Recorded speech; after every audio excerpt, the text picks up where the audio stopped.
그러니까 요즘에 베트남의 국민 총생산의 20%인가 제가 정확한 수치를 아직 말씀 못 드렸는데요. 삼성전자 거의 모든 생산이 거기서 다 하고 있고 수출의 20%. 수출에 맞아요. 베트남 전체 수출의 전체 20%. 수출의 20%를 한국 기업 삼성전자 가 한다고 하더라고요. 그러니까 사실상 국내 핸드폰은 거기서 다 생산해요. 베트남에 다 만든다고 하더라고요. 그러니까 국내 반도체 말고는 없습니다. 사실상 엄밀히 말하면. 그리고 삼성전자 물론 매출의 기본 매출의 80% 다 해외에서 나오긴 합니다만 현대차도 마찬가지고요.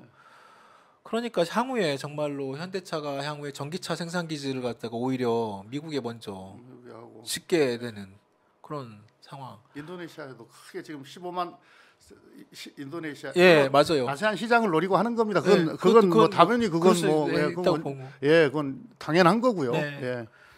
근데 이제 앞으로 우리가 이제 아세안을 하나의 시장으로 보고 접근을 해야 되는 거고요. 그다음에 이제 우리 이제 대한민국 입장에서 보면 아세안을 우리 그냥 국내 시장이다 이렇게 보고 접근하는 게 아세안 전략으로서는 맞죠. 오늘 주제하고는 다른 거. 네, 맞습니다. 자, 하여튼 어쭉 경제 제가 이 질문 드릴 거에 대한 답을 막 같이 복합해서 말씀을 주셨는데 문제는 정말 올 상반기를 어떻게 잘 좀 지금 이제 이 물가 포함해가지고 지금 이미 이제 물가 이제 공공요금 포함해가지고 지금 이미 2월달, 3월달, 4월달 상반기에 가장 중요한 것 같아요. 그리고 이 과정에서 이제 국민들이 얼마만큼 더 힘들게 이 고통을 견뎌셔야 되는데 어떻게 해 나가는 게 나을까요? 지금 이제 우리가 쭉 이야기를 하고 있지만 지금 무역 수지도 지금 작년에 이어서 올해도 지금 거의 벌써 한 달도 안 돼서 지금 100억 달러 이상의 적자가 지금 생겼고요. 지금 증시도 지금 거의 바닥 지금이지 않습니까? 이제 부동산은 완전히 지금 내관이고요. 지금 벌써 미분양이 한 6만 세대가 넘었어요. 그런데 지금 10만 세대까지 갈 거라는 지금 그 전망들이 있지 않습니까? 최근에 그 1월 달에는 부동산 1.3 대책을 거의 모든 걸 쓸 걸 다 썼다고 하는데도 대세 하락기에는요 어떤 규제를 풀어도 그건 못 막습니다. 대세 상승기에 어떤 규제를 해도 못 막는 것처럼. 그러니까 이 부동산은 정확하게 금리와 연동이 되는데요. 지금 이 고금리 시대에 부동산 하락은 막기가 참 힘들죠. 다만 전체 우리 경제, 금융을 통한 전체 경제에 미치는 영향들을 고려했을 때 어떻게 경착륙은 좀 막아야 된다. 이런 컨센서스는 있고 또 그런 걸 목표로 해서 정책들을 하지 않습니까?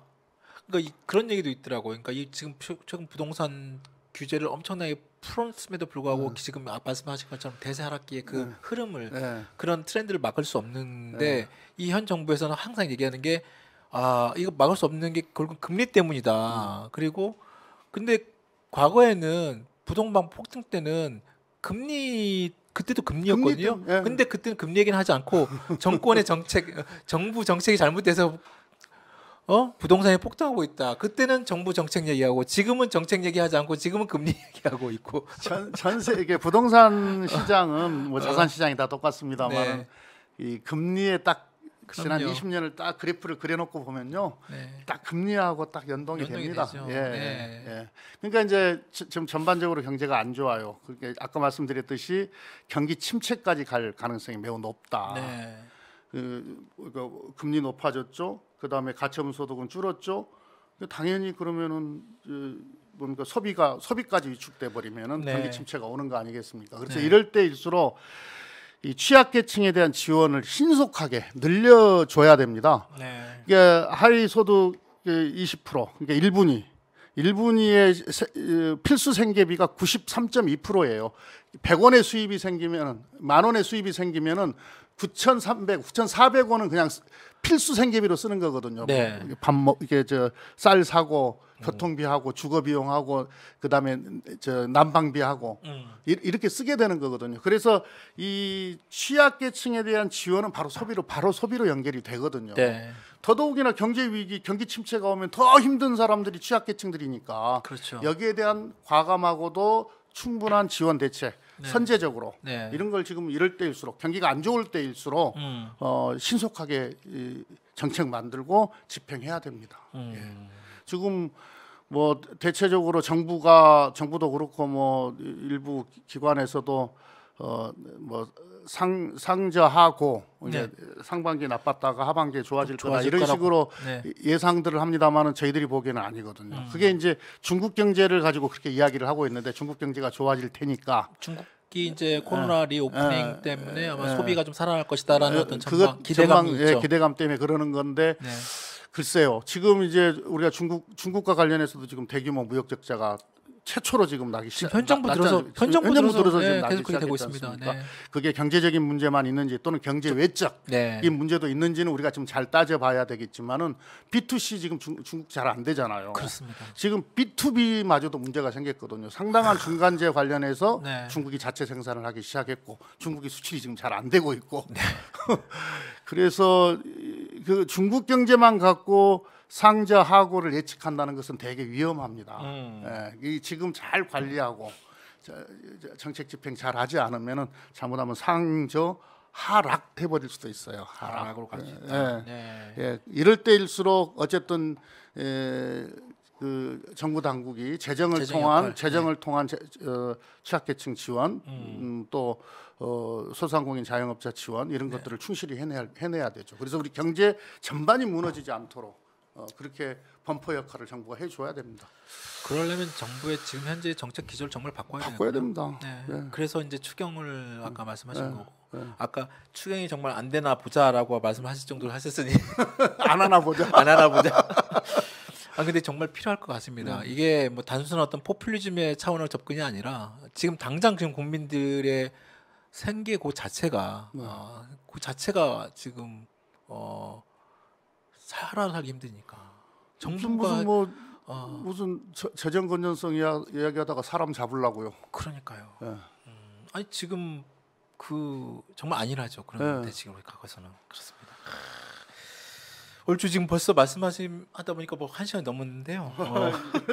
이제 다 됐네요. 예, 말씀을 거의 다 주셨고 뭐 저희 준비한 질문 중에 하나 마지막 좀 지금 현 정부가 추진하고 있는 그 핵심 과제 뭐 3대 개혁 과제 뭐 이런 거 있잖아요. 그거 긴데 간단하게 좀 평평과 좀 전망 민주당에서 어떻게 좀 대응을 할 것인지 좀 정리만 해주시면 어떨까요? 지금 이제 노동하고 교육하고 지금 연금 세계 아닙니까? 네. 노동은 개혁을 어떻게 하겠다는 건지를 제가 잘 모르겠어요. 지금 보니까 때려잡는 거 말고는 노동조합 때려잡는 거 하고 그다음에 노동 시간 뭐 어렵게 이렇게 52시간 해놨더니 다시 69시간으로 늘리겠다고 하는 거 그게 어떻게 노동 유연성이라고 하는 것은 해고를 자유롭게 하겠다는 뜻 아닙니까? 근데 현재 사회 안전망이 충분하지 못한 우리나라에서 해고는 죽음입니다. 그렇죠. 그래서 이 노동 유연성을 이야기하려면 충분한 사회 안전망을 함께 논의를 해야 됩니다. 이렇게 빅딜을 해야 되는 거예요. 패키지 딜을 해야 되는 건데 사회 안전망 관련해서는 축소시키면서 노동 유연성만을 이야기하면 이게 타협이 되겠어요? 실현이 되겠냐고요. 갈등만 더 커지는 거죠. 그러면 사회적인 자본 손실 이거 훨씬 더 커지는 거죠. 그다음에 이제 교육도 지금 잘 들여다봐야 되는데 자칫 잘못하면은 그 이명박 때 했던 이명박 버전 2 시즌 2 심지어 지금 교육부 총리가 그분이시잖아요. 네, 그분이에요. 신자유주의에 입각한. 그러니까 마치 이제 이 교육이 무슨 뭐 이 산업에 필요한 인력 양성소. 처럼 반도체 그 건도 정말 좀 그렇게 취급될 수 있어요. 그러니까요. 우스개가 됐습니다. 다시 무슨 뭐 자사고니 뭐니 이런 거 다시 이름 바꿔 갖고 다 부활하고 그다음에 이제 교육 현장은 전부 다 경쟁으로 내몰리고 전형적인 서열주의 뭐 경쟁 방식으로 하겠죠. 그래서 우리 아이들의 행복 지수는 점점점 낮아지고 교육 개혁을 혹시 이렇게 생각하는 거 아닌가 싶어서 되게 위험스럽다 보고요. 그다음에 이제 연금 개혁과 관련해서도 이건 충분하게 사회적 합의를 이루어야 되거든요. 결국은 지금 프랑스 엄청나게 난리 났지 않습니까? 부담을 늘리되 노후 소득 대체율을 높여줘야 되는 건데 지금 여기 이 사람들 이야기하는 거 보니까 부담은 늘리고 소득 대체율은 낮추고 네. 지금 한 45% 되거든요. 45%. 이거 한 40%로 낮추고 지금도 지금 연령은 뒤로 미루고 뭐 이런 식으로 생각하는 것 같아요.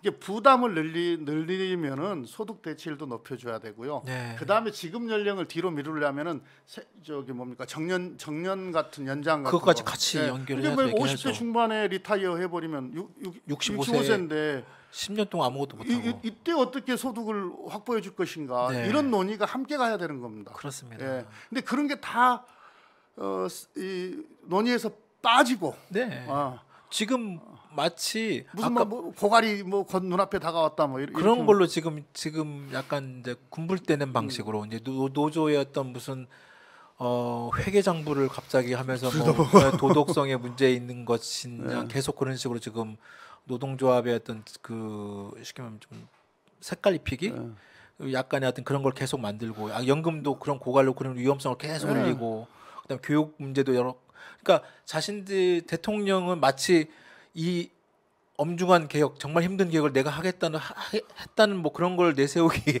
노조회계는 누군가가 불법을 저질렀을 때 그때는 사법이 또는 뭐 감독기관이 들어가는 거지.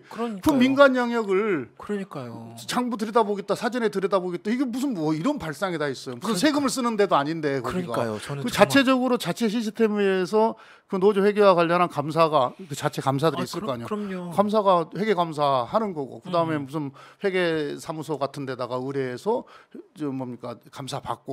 노동조합이 회계 문제 있으면 당연히 거기에 그러니까 누군가가 무슨 뭐 착복을 했다거나 그럼요. 유용을 했다거나 지금도 충분히 형사처벌 그건 형사처벌감이니까 네. 그렇게 하는 거죠. 뭐 아니 막 사전에 다 들여다보겠다, 장부 들여다보겠다. 그다음에 무슨 뭐 시민단체를 다 범법 단체화 해가지고. 그러니까요. 예, 뭐 보조금 다 뭐 상반기에 다 뒤져보겠다 하는 거지 않습니까? 그 잠재적 범죄 집단화하고 있는 거예요. 그러니까 이런 걸 개혁이라고 생각하는 거죠. 그러니까 말입니다. 그래서 저는 진짜 아까 말씀하신 것처럼 진짜 이 엄중한 경제 상황에 오히려 이런 사회적 갈등만 더 네. 커지고 증폭될 것이지 않을까. 오히려 이미 민주노총도 올 봄 이제 춘투를 강하게 또 할 거라고 이미 선언한 마당에 지금 사회적으로 지금 노사정 내지는 뭐 정말 정치권까지 같이 힘을 합쳐도 이 경제적 위기를 극복하기 할까 말까 한데 지금 이 경제 위기 상황에서 오히려 각 사회적 계층 간 또 세대 간 그런 갈등만 부추겨서 과연 이 위기를 극복할 수 있을까? 대통령과 집권 세력이 맨 먼저 해야 될 일은 국민 통합이거든요. 네, 그러니까요. 예, 그래 이 국민 통합을 통해서 신뢰의 자본, 사회적 자본을 확충을 시켜야 네. 그걸 통해서 이 개혁의 동력이라는 게 생기는 거거든요. 맞습니다. 근데 지금은 오히려 국민을 분열시키고 그래서 신뢰의 자본을 떨어뜨리고 네. 그다음에 저 사회적 자본은 추락시키고 네. 여기 무슨 개혁의 동력을 확보를 해요. 개혁의 방향도 틀렸지만 개혁 못할 것 같은데요. 말은 한다고 하지만 여하튼 그렇습니다. 지금 벌써 뭐 1시간 15분을 지났는데요. 어떻게 저희 시청자 여러분은 어떻게 보고 계십니까? 시청자 여러분께서는 굉장히 또 많은 또 댓글도 남겨주시고 의원님의 말씀에 공감도 해주시고 응원 댓글 많이 보내주셨네요.